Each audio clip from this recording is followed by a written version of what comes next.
주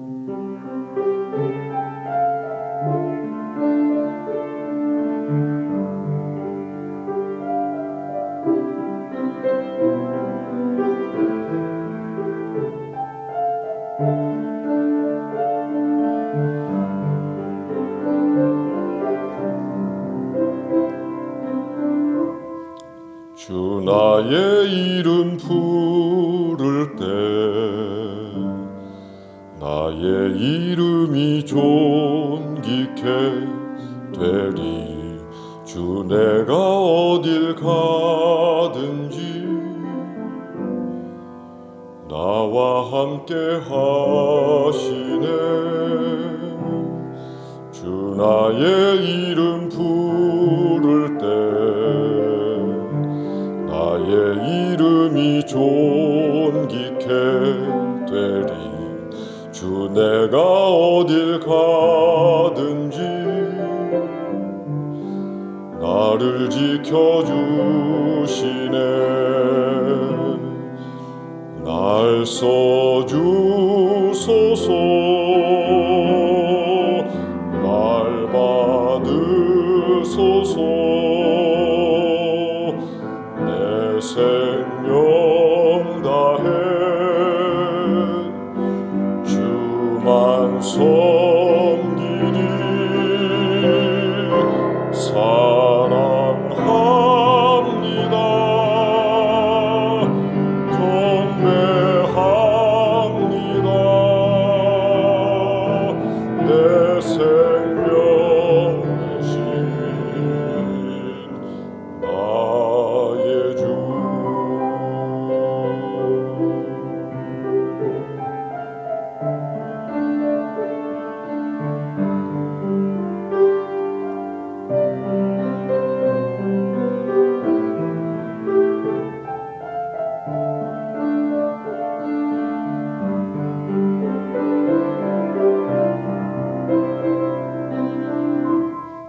주 나의 이름 부를 때 나의 이름이 존귀케 되리. 주 내가 어딜 가든지 나와 함께 하시네.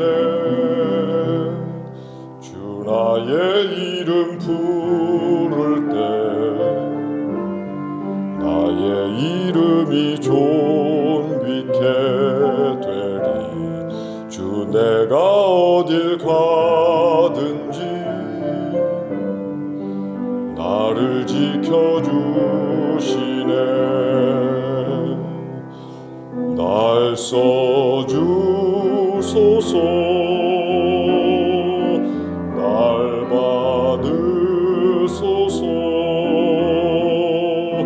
내 생명 다해 주만 섬기리. 사랑합니다.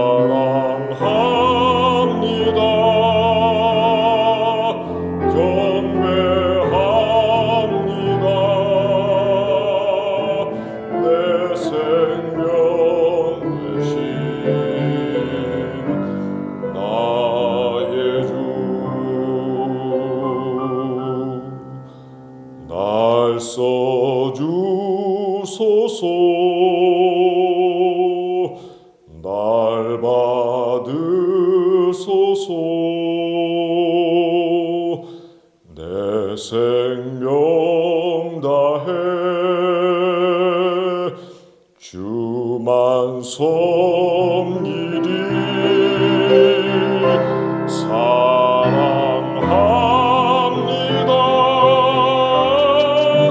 경배합니다.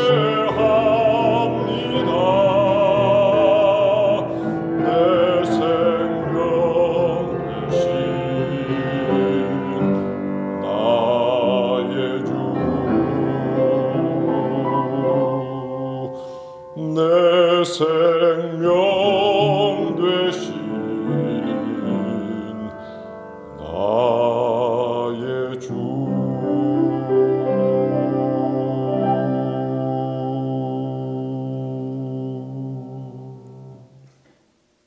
믿음에 관하여 임영석.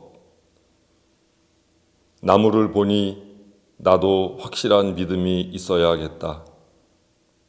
어떠한 바람에도 흔들리지 않는 기둥이 있어 우러러 부끄러움이 없는 삶을 살다가 가야겠다.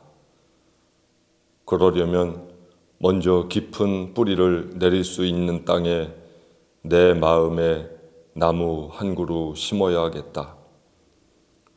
눈과 비, 천둥과 번개를 말씀으로 삼아 내 마음이 너덜너덜 닳고 해질 때까지 받아 적고 받아 적어 어떠한 소리에도 귀 기울이지 않는 침묵의 기도문 하나 허공에 세워야겠다. 남들이 부질없다고 다 버린 똥, 오줌, 향기롭게 달게 받아먹고 삼킬 수 있는 나무, 무엇을 소원하지 않고 살아갈 수 있는 나무, 누구에게나 그늘이 되어주는 나무, 그런 나무의 믿음을 가져야겠다. 하늘 아래 살면서 외롭고 고독할 때, 눈물을 펑펑 흘리며 울고 싶을 때, 못 들은 척 두 귀를 막고 눈 감아주는 나무처럼 나도 내 몸에 그런 믿음을 가득 새겨야겠다. 아프리카에 가면 바오밥 나무가 있습니다.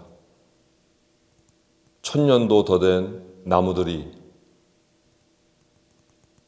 아프리카 곳곳에 우뚝 서 있는 것을 보면서 마음이 든든해지고 뭔가 확실한 것이 가슴속으로 훅 들어오는 듯하여 바오밥 나무는 제가 정말 좋아하는 나무 중 하나가 되었습니다. 바오밥 나무에 코끼리들도 기대어 살아가고 또 많은 곤충들도 기대어 살아가고 원숭이들도 그 열매를 먹고 사람들은 그 밑에서 쉬기도 하고 회의를 하기도 합니다.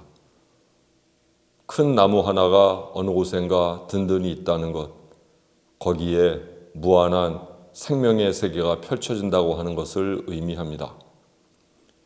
이 위기의 시대, 흔들리고 살아가는 이 시대, 모쪼록 우리에게 필요한 것, 뿌리 깊은 나무처럼 흔들리지 않고 어떠한 비바람에도 자리 뜨지 않고 불어오는 바람만으로 하늘에서 내리쬐는 햇볕만으로 간혹 내리는 빗방울만으로 만족하면서도 결코 불평하거나 절망에 빠지지 않는 나무와 같은 존재, 그리고 나무와 같은 믿음을 가져야 되겠습니다.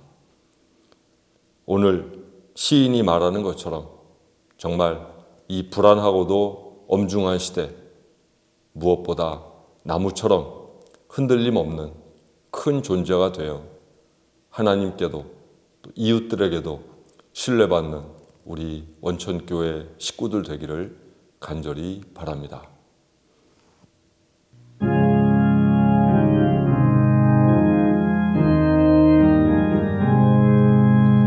너 시험을 당해 죄 짓지 말고 너 용기를 다해 곧 물리쳐라.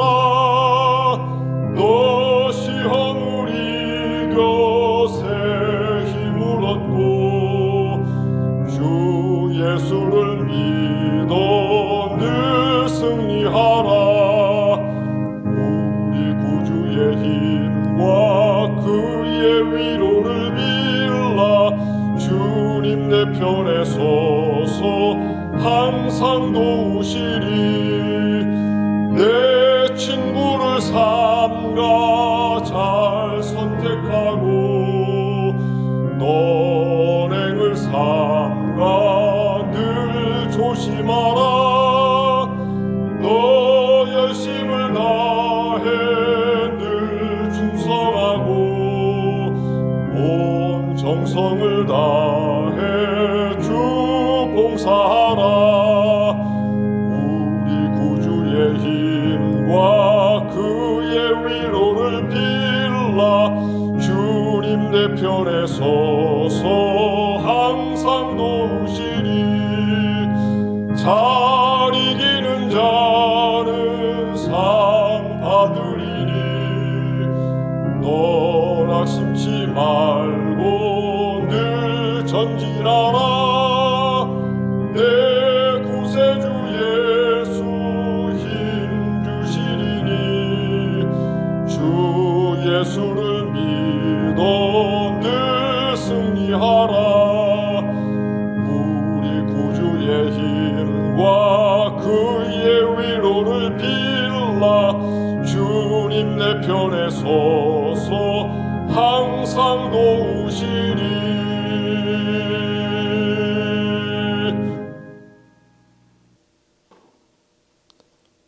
하나님, 고구지음하여 자주 비 내려주시어 풍요롭게 곡식 추수할 희망 더해 주셔서 고맙습니다.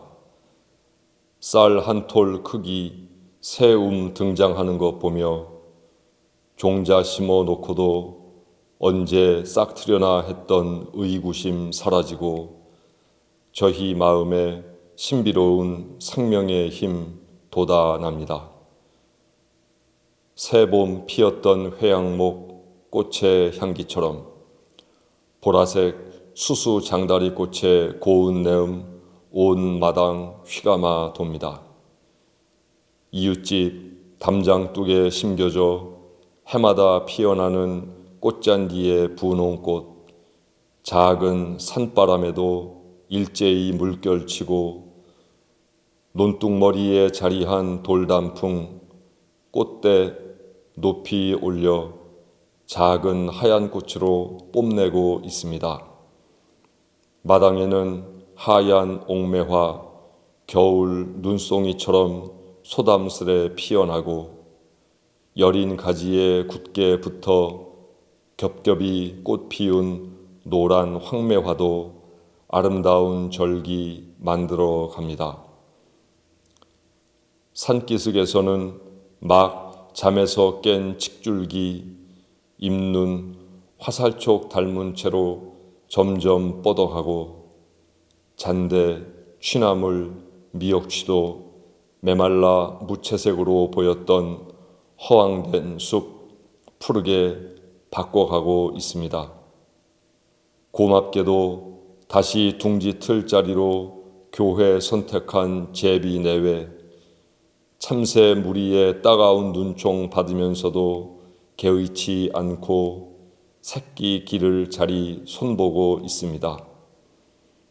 생명의 근원이신 하나님, 모든 생명들 조건과 환경에 상관없이 주어진 삶 참고 버티며 꾸려가는 모습 저희에게 한없는 감동이고 교훈입니다. 저희도 그 모습 따라 살아가게 하소서. 탐욕스럽게 영악하게 치졸하게 살지 않고 비우고 나누고 여유롭게 살아가게 하소서. 모든 일에 감사하라 가르쳐 주신 예수 그리스도의 이름으로 기도합니다. 아멘.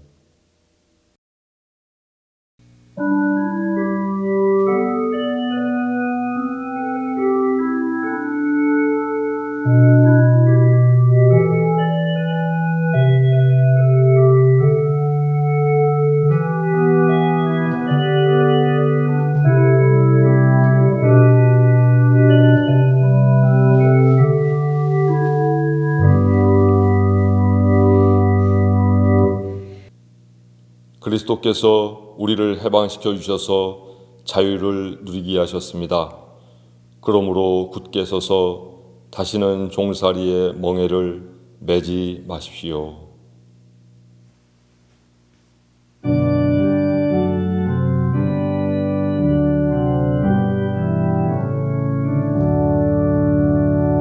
거룩 거룩 거룩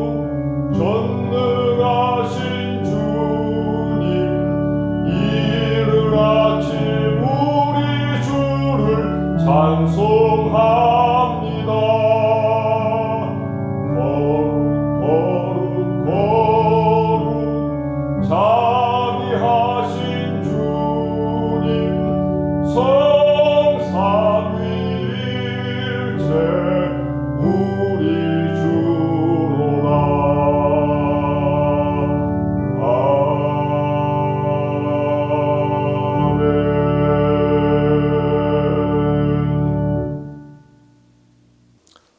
오늘 하나님께서 주신 성경 말씀은 히브리서 12장 14절 말씀입니다. 모든 사람과 더불어 화평함과 거룩함을 따르라. 이것이 없이는 아무도 주를 보지 못하리라. 아멘. 히브리서는 일반 서신이라고 이야기합니다. 여기서 일반이라고 하는 말은 아무런 해석이 필요 없이 그 본문 그대로 어느 시대나 어느 곳에서나 그 말씀을 이해하고 따르면 된다고 하는 것입니다. 히브리서를 받아 읽던 1세기 당시의 독자들은 그야말로 위기의 시대 그 자체를 살아가고 있었습니다. 그들의 삶은 대단히 불안했습니다. 먼저 그들의 출신을 보면 그들은 디아스포라 유대인이었습니다. 고향 땅을 떠나 본토를 떠나 다른 지역에 타향에서 그것도 다른 나라에서 살아가는 사람들이었던 것입니다. 그들의 삶의 터전에서 볼 때 이 디아스포라 유대인들은 문화도 또 습관도 종교도 전혀 다른 이민족이었습니다. 외국인이었습니다.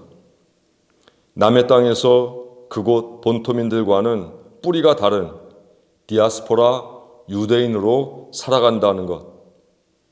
잘 살면 잘 사는 대로 눈총을 받을 수밖에 없고 그러면서 질시에 시달리고 못 살면 못 사는 대로 또 무시당할 수밖에 없는 그런 이중고를 겪고 살았습니다. 또 그들을 보호해주는 어떠한 보호장치도 없었습니다. 따라서 그들의 삶은 늘 흔들릴 수밖에 없었고 안정되지 않았습니다. 더군다나 히브리서를 읽는 독자들은 유대인들 중에서도 그리스도인들이었기에 그들은 유대인들에게까지도 소외당하며 살아야 됐습니다. 디아스포라 유대인들은 유대교를 중심으로 서로 뭉치면서 협력하면서 그리 살았는데 이 그리스도인들은 당시 유대교 공동체에 편입될 수가 없었습니다. 마치 떠돌이처럼 변방을 전전할 수밖에 없었습니다.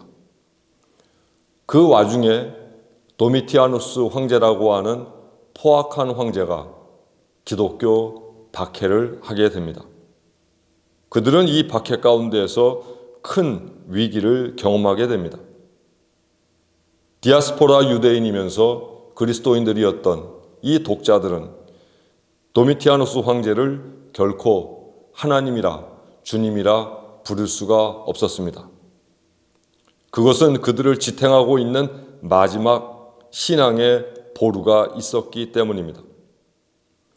하지만 이 신앙 때문에 그들은 더욱더 혹독한 박해에 직면하게 되었고 그로 인해서 그들의 신앙에도 혼돈이 도래하게 되었습니다. 그대로 눌러 살자니 점점점 극해가는 박해를 당할 수밖에 없었고 떠나자니 돌아갈 고향도 그들에게는 없었습니다. 이럴 수도 저럴 수도 없는 사면초가의 상황. 그래서 당시 히브리서를 읽던 그리스도인들은 대단히 절망적인 상황에 놓이게 되었습니다. 이 상황에 위로하시려고 또 가야 할 길을 보여주시려고 주신 말씀이 바로 히브리서입니다. 히브리서를 통하여 하나님께서는 그들에게 이 절망과 위기를 벗어날 수 있는 신앙과 해안을 가르쳐 주시고 계십니다. 무엇보다도 충직한 믿음만이 하나님을 기쁘시게 할 수 있다고 가르쳐주고 있고, 박해의 위기를 당하는 그들에게 믿음의 주여 온전케 하신 이인 예수를 바라보자고 이야기해 주시고 있습니다. 나아가 그의 능력을 지고 영문 밖으로 나아가자 하면서 죽으면 죽으리라 하는 강력한 신앙의 힘을 믿을 것을 그들에게 권면하고 있습니다. 오늘 본문을 보면 안팎의 삶의 문제로 인해서 고통당하는 이들에게 좀 더 구체적으로 하나님께서는 권면해 주시고 있습니다. 14절, 모든 사람과 더불어 화평함과 거룩함을 따르라. 이것이 없이는 아무도 주를 보지 못하리라. 저는 이 본문을 읽으면서 우리 그리스도인들이 위기의 시대를 살며 더불어 살아가는 모든 이들과 타협해야 할 것이 있고 타협하지 말아야 할 것이 있음을 깨닫게 되었습니다. 먼저 타협할 것은 모든 사람과 더불어 화평하게 지내는 것입니다. 즉 평화를 만들며 살아가는 것입니다. 여기서 화평하게 지내라는 말은 모든 이들과 평화롭게 살기 위해서 열심히 애쓰고 힘쓰라는 말입니다. 그런데 화평은 그냥 오는 것이 아닙니다. 화평을 위해서 땀을 흘리고 스스로 양보하고 애쓸 때에야 비로소 화평은 이루어지게 됩니다. 그만한 헌신이 필요하고 쏟아부은 헌신에 비례하여 화평이 주어진다는 말입니다. 화평함이란 곧 평화를 의미합니다. 우리가 성경에서 보면 화평, 평화, 평안, 평강 이런 여러 가지 단어들을 만나게 되는데 그리스어 성경에서는 그것을 그냥 에이레네라고 하는 단어 하나로 표현하고 있습니다. 즉 화평과 평화와 평강, 평화는 모두 하나에서 비롯된다라고 하는 거죠. 우리가 잘 아는 샬롬은 바로 이 평화의 히브리어 단어입니다. 샬롬의 뜻은 대단히 폭넓습니다. 먼저 무사하게 살아간다, 안전하게 살아간다는 이야기이고 또한 번영한다, 온전하다라는 말이 되기도 합니다. 즉 모두가 살아갈 수 있는 질서가 잡힌 상태, 그래서 아무런 사고 없이 안녕하게 지내는 것, 그것을 우리는 샬롬의 상태라 이야기할 수 있습니다. 한마디로 평화란 하나님의 은혜 가운데서 누리는 기쁜 은총의 상태라고 말할 수 있습니다.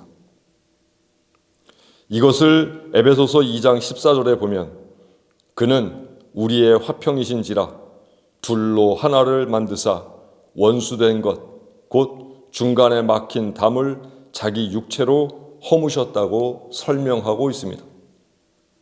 막힌 담을 허무는 것, 그래서 둘이었던 것을 하나로 합치는 것, 그것이 평화이고 그 일을 해내신 분이 예수 그리스도라고 말씀하고 있는 것입니다. 우리는 이것을 예수 정신이라고 표현할 수 있습니다. 예수 정신은 갈라진 것을 하나로 만드는 것입니다. 그것이 바로 평화의 정신입니다. 우리는 예수 정신으로 모든 이들과 더불어서 화평하게 지낼 줄 알아야 합니다. 안으로든 밖으로든 어떠한 위기가 도래했을 때 그 위기를 타게 하는 가장 근본적인 전제는 화평이자 평화입니다.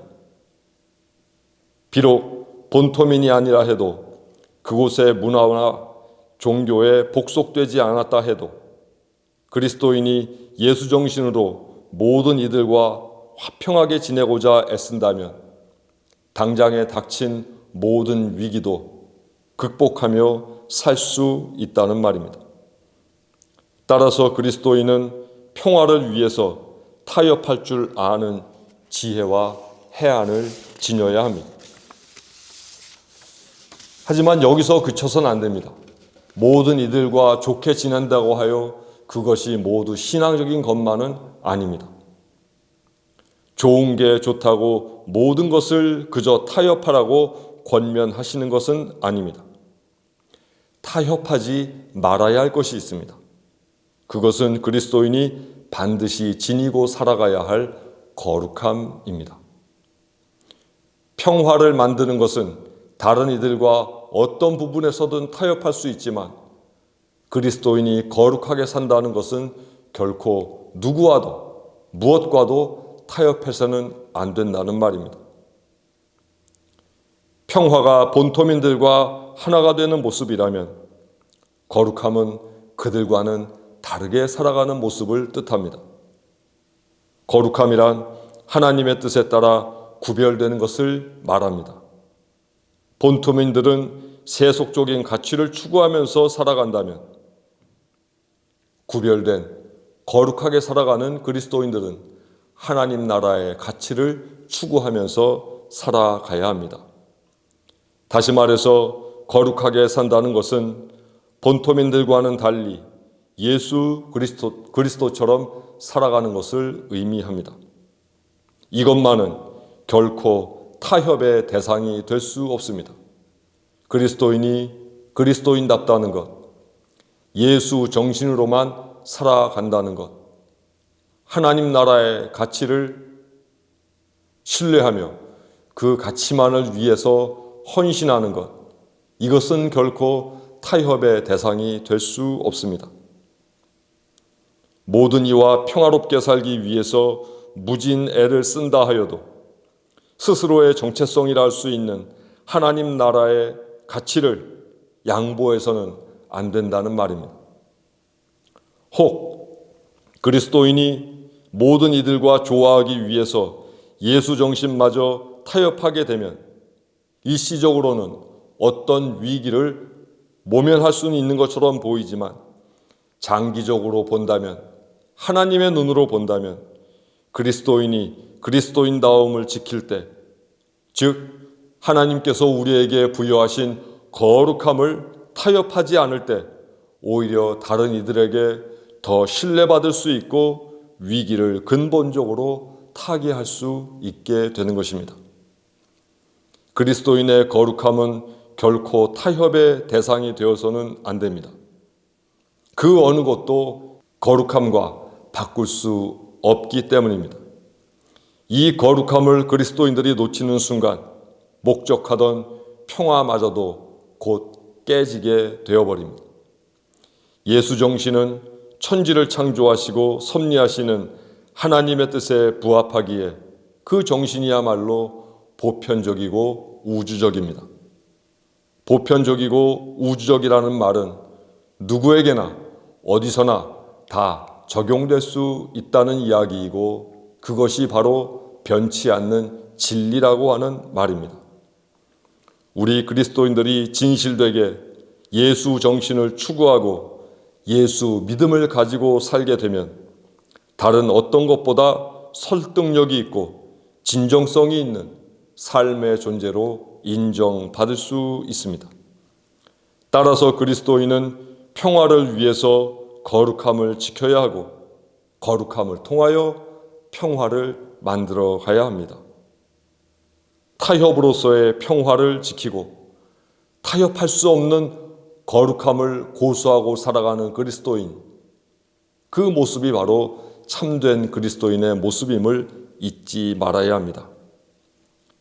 이런 면에서 평화는 타협해야만 하는 것, 거룩함은 타협할 수 없는 것, 이 역설적인 두 가치는 사실은 공통적으로 하나님의 뜻을 반영하고 있습니다. 이 두 가치를 우리가 삶에서 조화롭게 유지할 때 우리에게 닥친 위기를 극복할 수 있게 되고 그리스도의 신앙은 더욱더 강화될 수 있습니다. 마치 히브리서 독자들처럼 2021년 위기 속에서 살아가는 그리스도인에게 하나님께서 권면하십니다. 모든 이들과 더불어 화평함과 거룩함을 따르라. 화평에 대하여는 타협하고 살아가고 거룩함에 대하여는 결코 타협하지 마라. 그래야 진정한 평화가 도래할 수 있다고 말씀해 주십니다. 오늘 이 말씀을 통해서 우리 온 교인들이 모든 이들과 화평하되 원칙이 있는 화평, 즉 거룩함을 전제로 한 화평을 이루어가면서 우리가 닥치고 있는 또 경험하고 있는 이 위기를 잘 극복할 수 있기를 예수 그리스도의 이름으로 축원합니다. 기도하겠습니다. 하나님, 좋은 게 좋은 거라는 합리화와 변명에 기대어 거룩한 하나님의 이름마저 영광스럽게 간직하지 못했던 저희입니다. 또한 입으로만 거룩함을 이야기하면서 남들과 평화를 만드는 데 익숙하지 못했던 저희입니다. 주님, 온 사회가 혼란한 이 시기 먼저 평화를 위해 기도하고 평화를 위해 애쓰게 하옵소서. 또한 그 평화 가운데에서 거룩함은 늘 유지하게 하옵소서. 해서 하나님 보실 때 거룩한 존재인 그리스도인으로서 모든 이웃들과 모든 삶들과 평화롭게 살아가는 데 앞장서고 평화의 일꾼이 되어 살아가는 우리 원천교회 모든 교인들이 되게 하옵소서. 예수 그리스도의 이름으로 기도합니다. 아멘. 평화 인사 나누시겠습니다. 평화 만들며 거룩함으로 살겠습니다.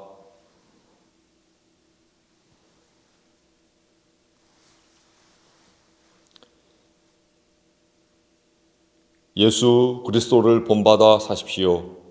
언제 어디서나 누구에게나 그리스도인이 되십시오. 모든 일에 감사하며 사십시오. 평화에 대하여는 늘 타협하지만 거룩함에 대하여는 결코 타협하지 마십시오. 평화와 거룩함이 없이는 아무도 주님을 뵐 수 없기 때문입니다.